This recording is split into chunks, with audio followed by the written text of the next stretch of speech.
The phone rang at 3:47 a.m. on a Tuesday morning in suburban Phoenix, Arizona. Vivienne Brennan reached across the empty bed where her husband should have been sleeping. The caller ID showed a number she didn't recognize, but the voice on the other end would shatter everything she thought she knew about her marriage of 12 years. "Mrs. Brennan? This is Detective Rodriguez with Phoenix PD. We need you to come down to the station. It's about your husband, Camden." What Vivienne discovered that night wasn't just that Camden was dead, found in a motel room across town with a single gunshot wound to the chest. It was a phone records that would reveal a web of deception so intricate, so carefully constructed, that even seasoned homicide investigators would spend months untangling the truth.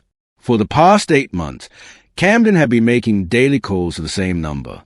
Sometimes brief check-ins, sometimes conversations lasting over an hour. The number belonged to someone Vivienne had never heard of, someone who would turn out to be far more than just a secret contact. Asterisk, what do you think? Was this a crime of passion or something more calculated? Let me know in the comments. Asterisk. Tonight, we're diving deep into a case that proves sometimes the people closest to us are the ones hiding the darkest secrets. A case where love, betrayal, and revenge collided in ways no one saw coming. A case where the victim might not be who you think, and the killer had been hiding in plain sight all along. This is a story of Camden and Vivienne Brennan, and how one phone call changed everything. Camden Brennan was the kind of man who remembered anniversaries, brought home flowers on random Wednesdays, and never missed his daughter's soccer games. At least, that's what everyone in the quiet neighborhood of Ahwatukee believed. Vivienne had married him straight out of college. She was 22, fresh from Arizona State with a degree in elementary education, and he was 25, already climbing the corporate ladder at a telecommunications company. Their friends called them the golden couple. Camden, with his easy smile and weekend barbecues, seemed devoted to his family. Vivienne, who taught 3rd grade at the local elementary school, was the kind of woman otherwise confided in. She had this way of listening that made people feel heard, understood. Their daughter, 9-year-old Kinsley, was thriving, honor roll student, star midfielder on her youth soccer team. But perfection, as investigators would later discover, often masks the deepest fractures. The first crack appeared 6 months before Camden's death, though Vivienne wouldn't recognize it until much later. Camden started working late more frequently. Not every night, but enough that family dinners became rushed affairs, with Camden apologizing as he grabbed his keys and headed back to the office. "Big project," he'd say, kissing Vivienne's forehead. "Few more weeks and things will calm down." His phone habits changed too. Where Camden used to leave his cell phone charging on the kitchen counter overnight, he began taking it upstairs. When it buzzed during dinner, he'd glance at it with an expression Vivienne couldn't quite read, part anxiety, part anticipation. He'd excuse himself to take calls in his home office, closing the door behind him. "Everything okay at work?" Vivienne asked one evening in March, finding Camden staring at his phone screen in their bedroom. "Just stressed about this merger," he replied, sliding the phone face down on the nightstand. "You know how it is." But Vivienne didn't know. Camden had never been secretive about work before. He used to complain openly about difficult clients, celebrate wins at the dinner table, even ask for her advice on office politics. Now conversations about his job became vague, deflective. The second red flag came during Kinsley's spring break. They'd planned a family trip to San Diego, something they'd talked about for months. 2 days before they were supposed to leave, Camden announced he couldn't go. "The merger timeline moved up," he explained, not quite meeting Vivienne's eyes. "I have to be here for some critical meetings." Vivienne stared at her husband across their kitchen table, watching him scroll through emails that seemed to require his immediate attention. This was a man who had once driven 8 hours to surprise her at her sister's wedding when she thought he couldn't make it. Now he was canceling their family vacation with barely an apology. What Vivienne didn't know was that while she and Kinsley were building sandcastles in San Diego, Camden was building something else entirely, something that would ultimately cost him his life. Her name was Roxanne Velasco, and she lived exactly 14 miles from the Brennan family home. A certified personal trainer at an upscale fitness center in Scottsdale, Roxanne was everything Delilah wasn't. Single, childless, and comfortable with taking what she wanted. She had olive skin, dark hair that she wore in a high ponytail during her training sessions, and the kind of confidence that came from years of being told she was beautiful. Camden first saw her in January, not at her gym, but at a coffee shop near his office. She was arguing with someone on the phone about late rent payments, her voice carrying just enough frustration to make nearby customers uncomfortable. When she hung up, Camden found himself walking over. "Rough morning," he asked, offering to buy a coffee. That single conversation led to another, then another. Within 3 weeks, they were meeting regularly, always at places where Camden wouldn't run into anyone from his neighborhood. Small cafes on the other side of town, a bookstore in Temp, a hiking trail he'd never visited with Vivienne. Roxanne knew he was married from the beginning. She could see the tan line where his wedding ring usually sat. Notice how he always paid with cash, never with cards that might leave a digital trail. But Camden wasn't just another married man looking for excitement. He was methodical about their meetings, almost clinical in how he compartmentalized his double life. You plan everything like at a military operation. Roxanne teased him one afternoon in April, watching him check his watch for the third time in 10 minutes.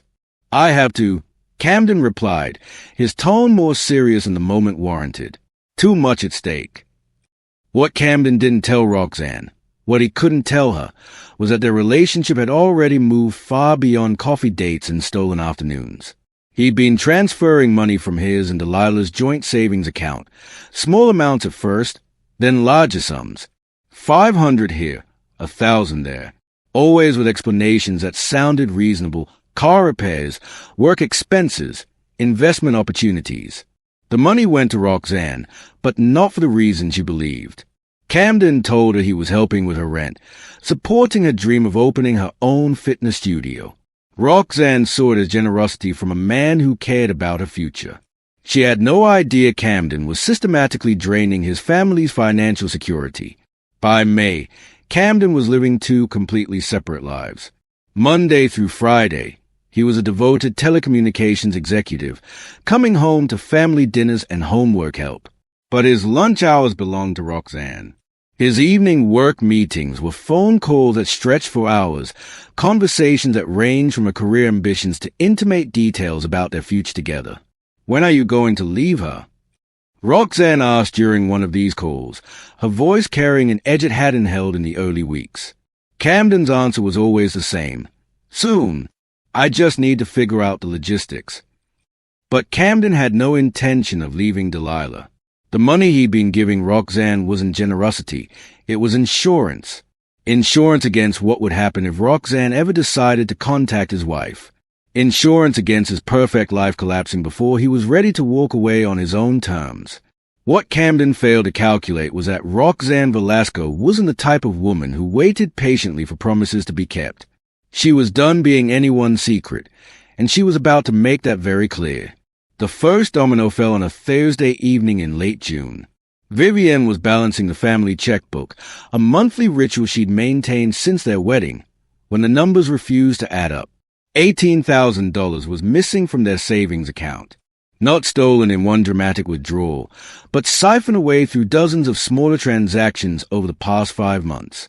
Each withdrawal had a corresponding deposit slip in Camden's handwriting, client dinner reimbursement, parking validation, team building expense. The explanations looked legitimate on the surface, but Vivienne had been married to Camden long enough to recognize when something felt wrong. She confronted him that night as he was getting ready for bed, bank statements spread across their dresser like evidence at a crime scene. "Camden, I need you to explain these withdrawals." For just a moment, no more than 3 seconds, Camden's face went completely blank. Vivienne had never seen that expression before, as if her husband had momentarily forgotten how to be human. Then his familiar smile returned, along with explanations that sounded rehearsed. "The company's been slow processing expense reports," he said, loosening his tie. "I've been fronting costs for client meetings, team events. It'll all get reimbursed next quarter." But Vivienne wasn't buying it anymore. The next morning, After Camden left for work and Kinsley departed for summer camp, she did something she'd never done in 12 years of marriage. She went through his personal belongings.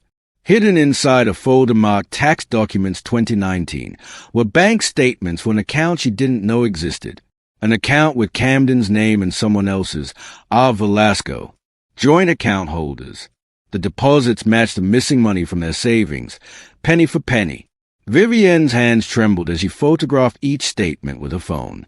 Her elementary school teacher's mind, trained to spot patterns and inconsistencies, began processing the evidence. This was an impulse spending or gambling problem. This was systematic, planned, intentional.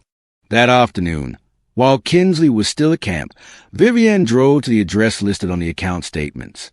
It led her to a luxury apartment complex in Scottsdale, the kind with gated parking and doormen who wore suits. She sat in her Honda Civic, feeling out of place among the BMWs and Mercedes, and waited. At 4:17 p.m., Camden's car pulled into the parking structure.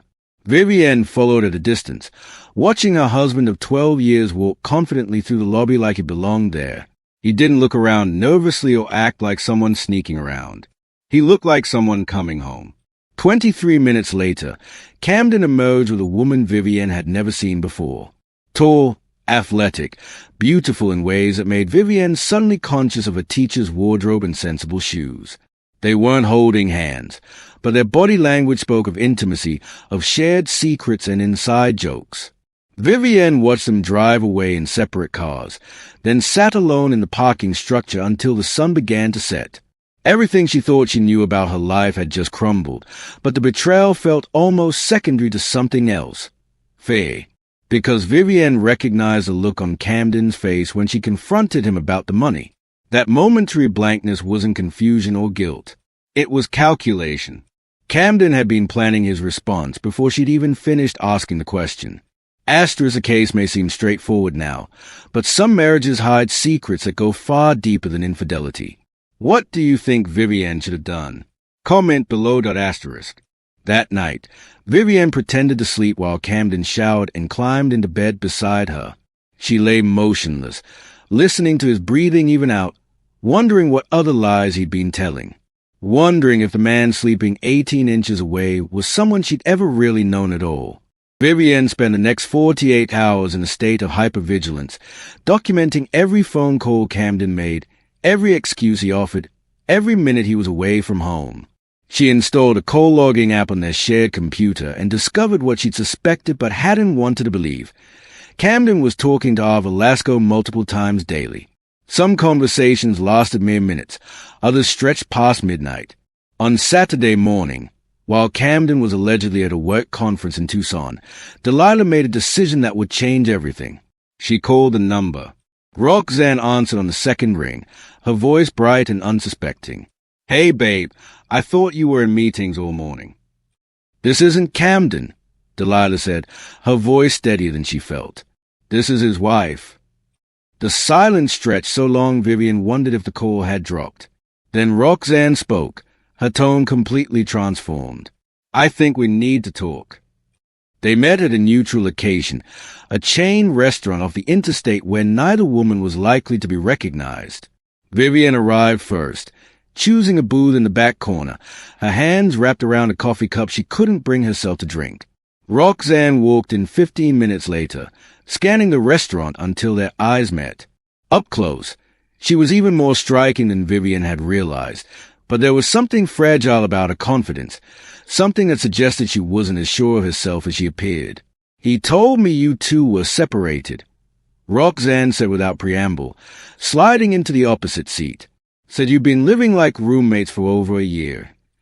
"We have family game night every Friday," Vivienne replied. "He coached Kinsley's soccer team last month." Roxanne's face changed, pieces of a puzzle she'd been trying to ignore finally clicking into place. "The joint bank account," she said slowly. "The money he's been giving me for my business. That's not his money, is it? It's our daughter's college fund." What happened next surprised both women. Instead of anger or accusations, they began comparing notes. Roxanne pulled out her phone, showing Delilah screenshots of text messages. Camden's promises about leaving his marriage, his detailed plans for their future together, photos of expensive gifts, jewelry, weekend getaways, all purchased with money stolen from his family. But it was a timeline that revealed Camden's true nature. While he was promising Roxanne they'd be together by Christmas, he'd been planning a renewal of vows ceremony with Vivienne for their upcoming anniversary. He'd booked a venue, ordered flowers, even written new vows that Vivienne had discovered in his desk drawer. His not leaving either of us, Vivienne realized aloud. His trying to keep both lives going indefinitely. Roxanne leaned back in the booth, her athletic frame suddenly looking smaller. I gave him an ultimatum last week. Told him if he didn't file for divorce by Monday, I was done. What did he say? That he needed more time. That his lawyer was working on it. Roxanne's laugh held no humor. There's no lawyer, is there? Vivienne shook her head, then asked a question that had been haunting her since Thursday night. What happens now? Roxanne was quiet for a long moment, staring out the restaurant window at the parking lot where both their cars sat side by side, two women whose lives had been torn apart by the same man. I'm going to call him, she finally said. Tonight. Tell him I know about you, about the money, about everything. And then we see what Vivienne Brennan is really made of. Neither woman could have predicted that within 72 hours, Camden would be dead, and one of them would be the prime suspect in his murder. Monday evening arrived with a thunderstorm that seemed to mirror the chaos about to engulf the Brennan household.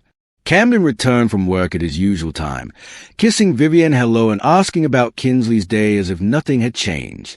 But Vivienne noticed details she'd missed before, how his smile never reached his eyes, how he positioned himself near exits during conversations, how he kept his phone face down but within arm's reach.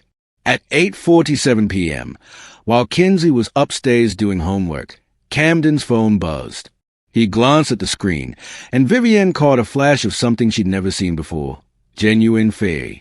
I need to step outside for this call, he said, already moving toward the patio door. No, Vivienne said quietly. Take it here.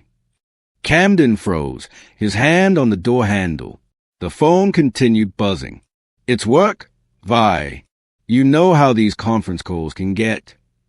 Answer it, Vivienne interrupted. Right here, right now. For the second time in 4 days, Camden's mask slipped completely. The affable husband disappeared, replaced by someone calculating and cold. He looked at his wife across their kitchen, the same kitchen where they'd shared thousands of meals, celebrated birthdays, made plans for their future, and Vivienne saw a stranger. Camden answered the call. This isn't a good time. But Roxanne's voice carried clearly through the speaker, loud enough for Vivienne to hear every word. We need to talk. Tonight. I know about your wife, Camden. I know about the money, the lies, all of it. Camden's eyes never left Vivienne's face as he responded. I can explain everything. The Sunset Motel on McDowell Road. Room 237. 1 hour. The line went dead. The silence that followed stretched between them like a chasm. Kinsley's voice drifted down from upstairs, practicing her times tables. The dishwasher hummed. Life continued around them while their marriage died in real time. You're going to meet her, Vivienne said. It wasn't a question. Camden nodded slowly. I have to clean this up. And then what? You come home and pretend none of this happened? Keep stealing from our daughter's future? Keep lying to both of us. I never meant for it to go this far. Camden's voice cracked, the first genuine emotion he'd shown all evening. I was going to end it. I just needed more time. You're out of time. Camden left 20 minutes later. Vivienne watched from the living room window as his taillights disappeared into the storm, then called her sister to come stay with Kinsley. She told herself she was going to follow him, to witness whatever confrontation was about to unfold. What she found at the Sunset Motel would haunt her for the rest of her life.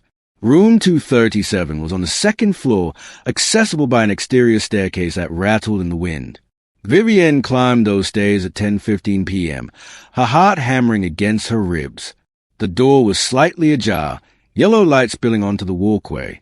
Inside, Camden lay on the floor beside the bed, blood spreading across the cheap carpet beneath his chest. His phone was in his hand, the screen cracked but still illuminated. The last number dialed was 911, but the call had never connected. Roxanne sat in the room's single chair, her face in her hands, Camden's car keys on the table beside her. "I didn't mean to," she whispered without looking up. "He said he was going to destroy both our lives. Said he'd tell everyone I was blackmailing him, that I'd force him to steal the money. He was never going to leave you, Vivienne. He was never going to stop lying." The gun was on the bed, a small revolver that looked almost toy-like against the floral bedspread. Later, investigators would trace it to a pawn shop in Temp, purchased by Roxanne 3 days after her ultimatum deadline passed. "He reached for my phone," Roxanne continued, her voice hollow. "Said he was going to call you, tell you I was unstable, dangerous, that I'd been stalking him. Even at the end, he was still trying to manipulate the situation."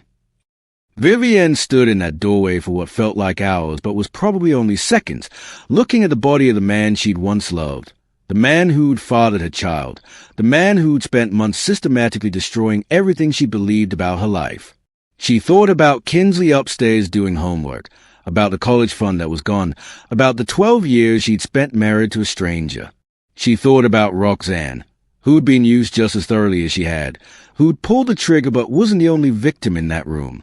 Then Vivienne walked back down those rattling stairs, got in her car, and drove home to her daughter. She never called the police. Roxanne did that herself, 20 minutes later. The case may be closed, but some questions remain. What do you think happened that night? Was justice served, or were there no real winners in this tragedy? Today, Roxanne Velasco is serving 12 years for voluntary manslaughter. She pled guilty, expressing remorse not just for Camden's death, but for the collateral damage to his family. Vivienne moved back to her hometown in Ohio with Kinsley, who still doesn't know the full truth about why her father died. The Sunset Motel was demolished 6 months after the shooting, replaced by a strip mall. But the questions raised by Vivienne Brennan's death remain. How well do we really know the people we love? And when deception runs so deep, so calculated, are there ever any true victims? Some secrets are worth killing for. Others are worth dying to protect. If you find this story interesting, please don't forget to subscribe, like and share for more crime stories.